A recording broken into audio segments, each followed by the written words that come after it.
ଆମ ଓଡ଼ିଶାର ପାରମ୍ପରିକ ପିଠା ଭିତରୁ ଗୋଟିଏ, ତା ଛଡ଼ା ପୁରୀ ଶ୍ରୀମନ୍ଦିରର 56 ଭୋଗ ଭିତରୁ ଗୋଟିଏ। ଚିତାଲାଗି ଅମାବାସ୍ୟା ଦିନରେ ମହାପ୍ରଭୁ ଶ୍ରୀ ଜଗନ୍ନାଥଙ୍କ ପାଖରେ ଭୋଗ ଲାଗିଥାଏ। ଚିତାଲାଗି ଅମାବାସ୍ୟା ଦିନରେ ତିଆରି ହୁଏ ବୋଲି ନାଁ ତାର ଚିତଉ ପିଠା। ତୋଳା ପରି ନରମ, ଜାଲିଦାର, ସ୍ପଞ୍ଜି ଚିତଉ ପିଠା। ଭିଡ଼ିଓରେ ସବୁ ଟିପ୍ସ ଆଉ ଟ୍ରିକ୍ସ ଆପଣମାନଙ୍କ ସହିତ ମୁଁ ସେୟାର କରିଛି।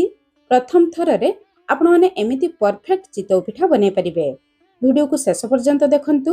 ରେସିପି ପସନ୍ଦ ଆସିଲେ ଭିଡ଼ିଓକୁ ଲାଇକ୍ କରନ୍ତୁ, ନିଶ୍ଚୟ ଗୋଟେ ସେୟାର କରନ୍ତୁ। ଚ୍ୟାନେଲରେ ଯଦି ନୂଆ ଅଛନ୍ତି ଏଯାଏଁ ସବସ୍କ୍ରାଇବ୍ କରିନାହାନ୍ତି, ତଳେ ଥିବା ବ୍ଲାକ୍ କଲର ସବସ୍କ୍ରାଇବ୍ ବଟନରେ ପ୍ରେସ୍ କରି ପ୍ଲିଜ୍ ଚ୍ୟାନେଲକୁ ସବସ୍କ୍ରାଇବ୍ କରନ୍ତୁ ଆଉ ଫେସବୁକ୍ ପେଜକୁ ନିହାତି ଫଲୋ କରନ୍ତୁ।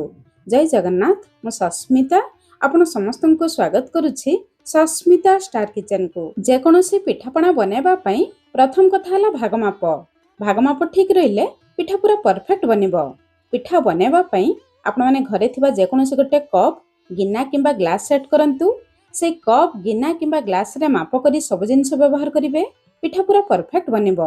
ମୁଁ ଏଇ କପ୍ରେ ମାପ କରି ଗୋଟେ କପ୍ ନର୍ମାଲ ଅରୁଆ ଚାଉଳ ନେଇଛି। 200 ଗ୍ରାମର ଚାଉଳ। ଆପଣମାନେ ବାସମତୀ ଅରୁଆ ଚାଉଳ ବି ନେଇପାରିବେ। ବାସମତୀ ଅରୁଆ ଚାଉଳରେ ପିଠାରେ ବହୁତ ବଢ଼ିଆ ବାସ୍ନା ଆସିବ। ଚାଉଳକୁ 2-3 ଥର ପାଣିରେ ଭଲ ଭାବରେ ଧୋଇ 4ରୁ 5 ଘଣ୍ଟା ବତୁରେଇ ଦେବା। 5 ଘଣ୍ଟା ପରେ ଏଠି ଦେଖନ୍ତୁ ଚାଉଳ ଭଲ ଭାବରେ ବତୁରି ଯାଇଛି।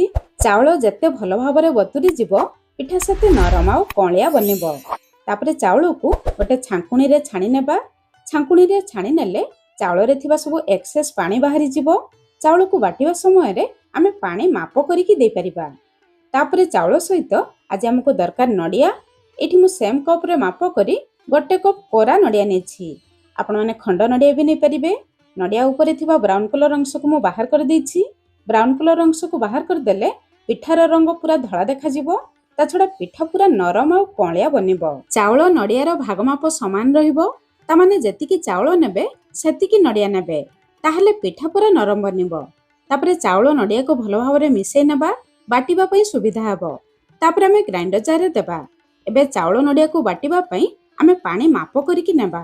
ଯେଉଁ କପ୍ରେ ମାପ କରି ଗୋଟେ କପ୍ ଚାଉଳ, ଗୋଟେ କପ୍ ନଡ଼ିଆ ନେଇଥିଲେ ସେମ୍ କପ୍ରେ ମାପ କରି ଅଧା କପ୍ ପାଣି ଦେବା। ଏଇ ଭାଗ ମାପ ମନେ ରଖିବେ, ଜମା ଅଧିକ ପାଣି ଦେବେ ନାହିଁ। ଅଧା କପ୍ ପାଣି ଦେଇ ଚାଉଳ ନଡ଼ିଆକୁ ଚିକ୍କଣ କରି ବାଟି ଆଣିବା। ବାଟି ସାରିବା ପରେ ପିଠଉର କନସିଷ୍ଟେନ୍ସି ଦେଖନ୍ତୁ, ଏତିକି ବହଳିଆ ଅଛି। ପ୍ରଥମରୁ ପିଠଉକୁ ଟିକେ ବହଳିଆ କରି ବାଟିବେ, ବେଶୀ ପାଣି କରିବେ ନାହିଁ, କାହିଁକି ନା ପରେ ଆମେ ଅଳ୍ପ କ୍ଷୀର ବି ଦେବା। ତାପରେ କେବଳ 2 ଚାମଚ ପାଣି ନେଇ ଆମେ ଗ୍ରାଇଣ୍ଡର ଜାର୍କୁ ଧୋଇକି ଦେବା, ଯାହାଦ୍ୱାରା ଗ୍ରାଇଣ୍ଡର ଜାର୍ରେ ଯାହା ବି ପିଠଉ ଲାଗିଛି ସେଇ ପିଠଉ ଆମର ଏଇ ପିଠଉ ସହିତ ଆସିଯିବ। କିନ୍ତୁ ବେଶୀ ପାଣି ଦେବେ ନାହିଁ।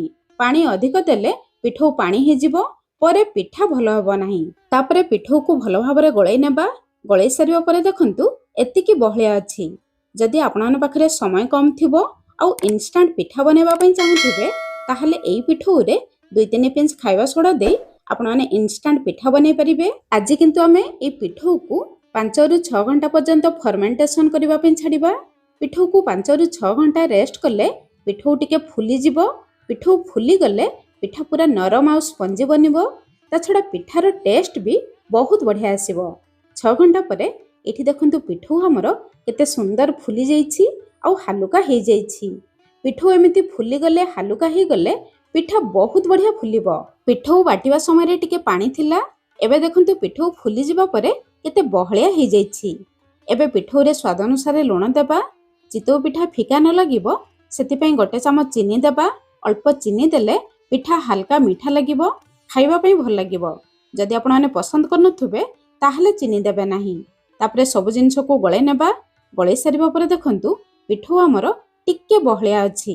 ଚିତଉ ପିଠା ପାଇଁ ଆଉ ଟିକେ ପତଳା ପିଠଉ ଦରକାର। ଏବେ ଚାଲନ୍ତୁ ଗ୍ୟାସ୍ ଉପରେ ଗୋଟେ ସସ୍ପ୍ୟାନ୍ ବସେଇବା।